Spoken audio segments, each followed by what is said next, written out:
Salut les Charentais, comme vous le savez, on a organisé un petit concours récemment pour amener des lecteurs de Charente Libre à la rencontre de Mathieu Chédid et Thibaut Covin à Limoges. On est arrivé et on a des belles têtes de vainqueurs derrière nous. Alors Thierry, Oui. ça fait quoi? Super surprise, magnifique. À quoi tu t'attends alors? À rencontrer un de mes idoles préférés, un de mes chanteurs préférés, donc hyper heureux. Que tu connais depuis combien de temps en fait? Tu suis depuis combien de temps? Depuis quasiment ses débuts, donc depuis les années 2000 et ses premiers albums. Super, et tu es venu avec Aline donc. On est venus ensemble. D'accord. Catherine, ça fait quoi alors de venir là, de se retrouver là, d'avoir gagné sa place? Surprise parce qu'on ne gagne jamais rien. Mais alors là, la surprise avec un grand S et un rêve réalité. Content? Ah oui, tout à fait. Un rêve Voilà, un devenu grand M réalité. après le grand S, ça va être super. Agnès, Oui. toi tu étais prévu ou pas? Non, moi je suis surprise. Qu'est-ce qui se passe alors? Comment ça s'est passé? Eh ben ça s'est passé. C'est Laurent qui a participé Voilà, et donc tu suis. c'est ça. Vous connaissez M depuis combien de temps? Le deuxième album sur scène à la Nef. Et cet album avec Thibaut Covin, vous l'avez découvert tous les deux ou... Oui, il y a quelques ans, enfin à la sortie de l'album, par curiosité, on a Super. écouté aussitôt. Donc curieux. Curieux. Voilà, on va bientôt aller voir les balances, ça va être un bon moment.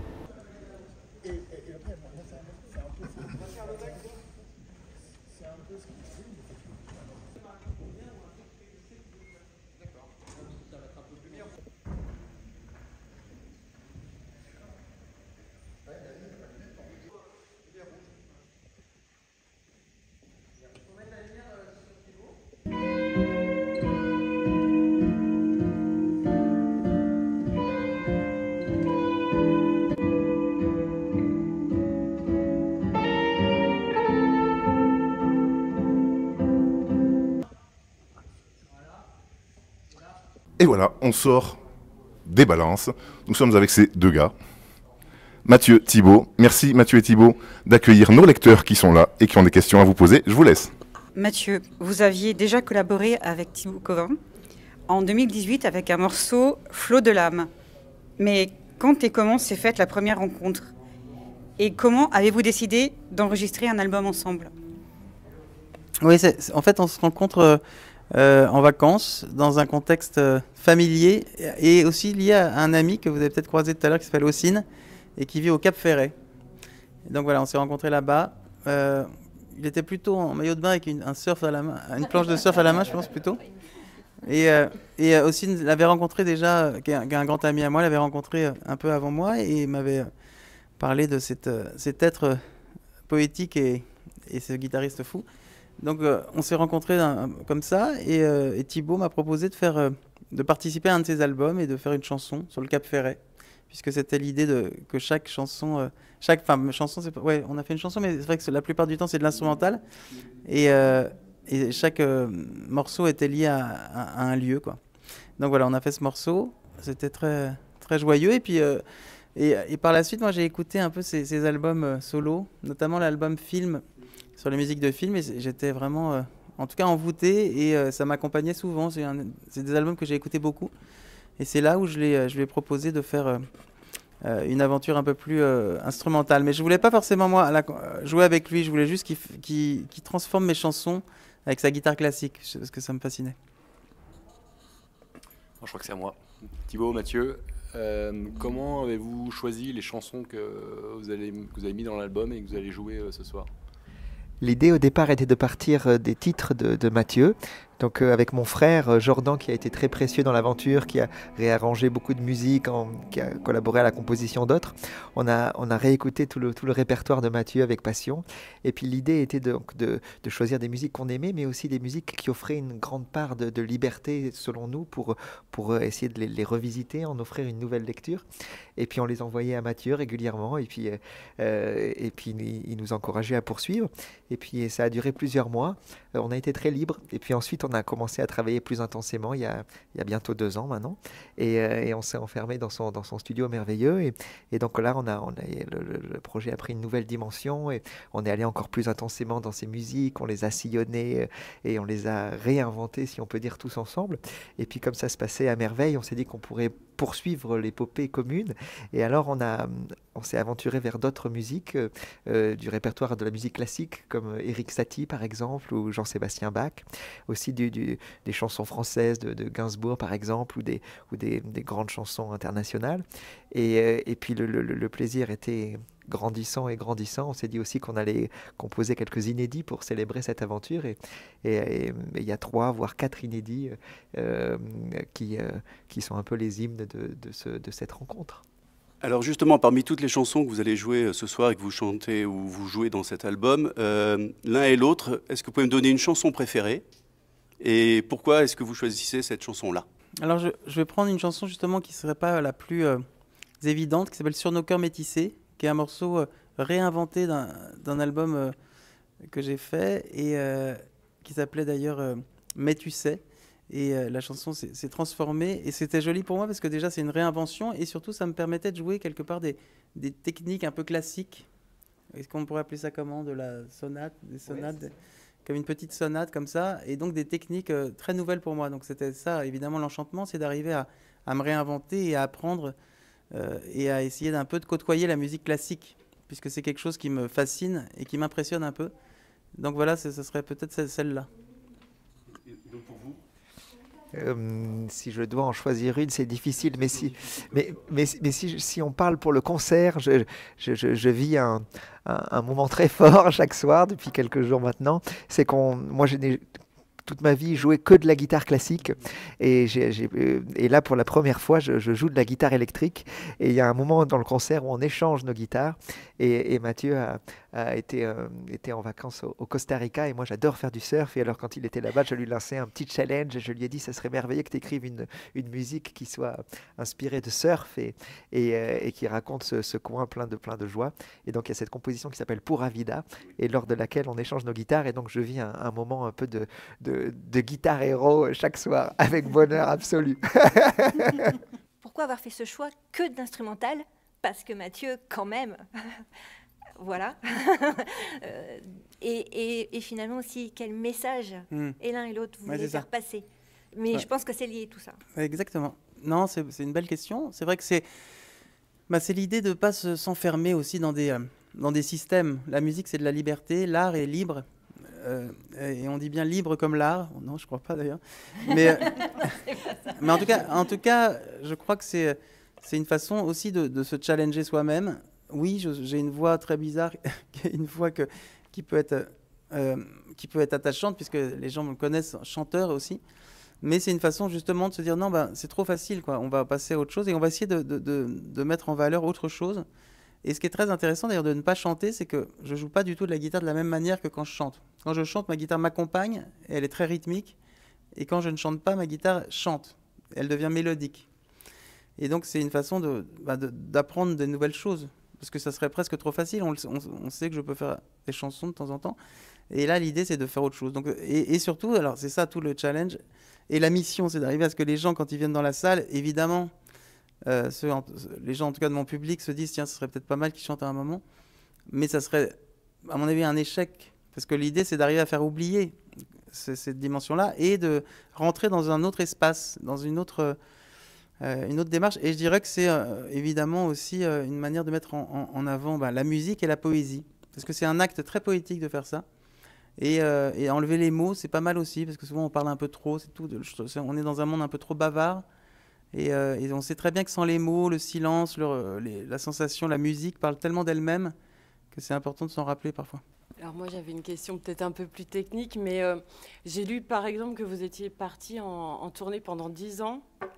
Mathieu, vous êtes souvent sur les routes, pareil, plein de tournées. Je pense qu'on a fait un concert à chaque tournée, minimum, ouais. Et comment on vit ça mentalement, physiquement, d'être tout le temps en tournée sur les chemins Voilà, ça m'intriguait. C'est un bonheur tel qu'il y a une énergie qu'on reçoit chaque soir qui fait oublier toute la fatigue potentielle et puis la spécificité de cette vie un peu atypique. Parce que chaque soir, c'est un cadeau merveilleux de rencontres et il n'y a pas vraiment de mots pour raconter ces moments de magie, quoi. Et puis pour ma part, la tournée qu'on vit là, c'est assez nouveau parce que moi habituellement je voyage toujours seul, je suis un peu navigateur en solitaire alors que Mathieu lui est avec un équipage grandiose, extraordinaire. Et donc Mathieu a fait un pas vers moi, il a réduit son navire et moi j'ai fait un pas vers lui, je suis monté à bord de ce bateau qui pour moi est quand même très gros et je découvre ça avec bonheur. Par exemple, la nuit dernière, c'était ma première nuit de ma vie dans un tourbus qui est le quotidien de Mathieu souvent depuis des années. Et donc j'ai découvert ça, c'est sillonner les routes de France dans ce cocon un peu comme un vaisseau spatial et se réveiller dans la ville suivante, découvrir le nouvel opéra, le nouveau théâtre et ça va être ça ces prochaines semaines et c'est un bonheur total. Je dirais qu'aussi il y a l'idée que Thibaut est plus universel dans sa musique puisque c'est instrumental, c'est un langage universel, il voyage dans le monde entier. Moi ça m'arrive aussi d'aller un peu plus loin que la France et que la francophonie, mais en général c'est pour retrouver essentiellement des Français dans les salles, donc je peux jouer même au fin fond de la Chine, j'ai l'impression d'être à Roubaix, quoi. C'est-à-dire que... mais c'est vrai et pas vrai, parce qu'on est évidemment dans une autre culture, et que de toute façon, les gens qui sont loin de chez eux ne sont pas exactement les mêmes, les expats, comme on dit, donc c'est une aventure. Mais c'est vrai que il y a tournée et tournée, quoi. Chaque tournée est différente. Être loin de sa famille, c'est toujours un peu émouvant. À la fois, ça fait aussi... c'est nos métiers de marin, quoi. Ça fait partie de notre vie. Donc c'est vrai qu'au lieu d'être dans la culpabilité du parent, il faut au contraire se dire que c'est une richesse. On revient avec une fraîcheur, avec plein d'aventures et c'est très riche. Donc c'est un équilibre et c'est une façon de vivre, quoi. Mais qui est effectivement assez grisante parce que c'est inouï, quoi, de pouvoir se nourrir de la richesse, de la diversité. D'ailleurs, moi qui fais ça beaucoup en France, c'est vrai que voilà, on était hier à Vichy. Vichy comme ça, je ne sais pas si ça vous inspire. Mais a priori, Vichy, on a des images un peu morbides, alors qu'en fait, c'est une ville assez exceptionnelle quand on... voilà, donc c'est une façon d'être un peu moins ignorant sur les choses et de connaître d'autres gens et d'autres cultures et d'autres traditions. Enfin, c'est toujours hyper nourrissant. Donc je dirais que je sais pas si c'est addictif, mais en tout cas, moi en plus, étant père aussi depuis... Enfin, j'ai été père il y a longtemps avec ma fille Billy qui a 22 ans, mais je le suis récemment avec des enfants plus jeunes. Donc c'est vrai que ça me permet aussi de vivre comme ça en parallèle une vie d'adolescent parfois et une vie de père. Parce que c'est des mondes vraiment différents. Donc c'est très riche, quoi. Bonjour Mathieu, je suis très ému. Est-ce qu'il est possible d'envisager, je pense déjà au futur album, de retravailler avec les premiers musiciens? Je pense à Cyril Attev, Vincent Sigal, le temps d'une tournée par exemple. Oui. C'est de toute façon, j'ai conscience que c'est des musiciens exceptionnels. En plus, c'est les débuts, ça a été extrêmement créatif. Au niveau de l'originalité, d'avoir un violoncelliste électrique avec un percussionniste batteur aussi incroyable que Cyril. Alors, c'est ça qui est intéressant, c'est que c'est d'une puissance créative assez folle, hein, j'en suis très conscient. Et en même temps... ça serait inouï de pouvoir. Je pense pouvoir rejouer avec eux. C'est pas programmé, mais ça pourrait être complètement possible. Mais je dirais que je pense que au niveau de challenge, c'est peut-être plus intéressant justement d'expérimenter d'autres choses, parce que c'est presque un confort. On sait que ça fonctionne et que c'est magnifique. Mm-hmm. Mais voilà, pour moi, il faut vivre la chose d'une manière rare et précieuse, parce que c'est pas forcément. Ça serait presque redondant pour moi de faire que des tournées comme ça. Ce serait trop facile. Je préfère me réinventer, quitte à ce que ça plaise plus ou moins, mais au moins ça a le mérite d'être toujours neuf. Différent. Ouais. Merci. Merci beaucoup.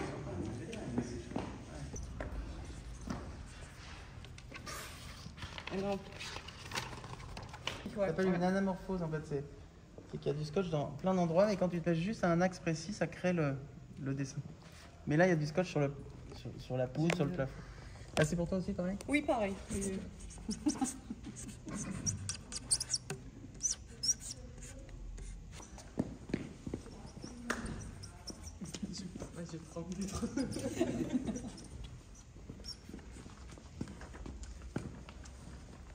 Merci beaucoup. Merci beaucoup.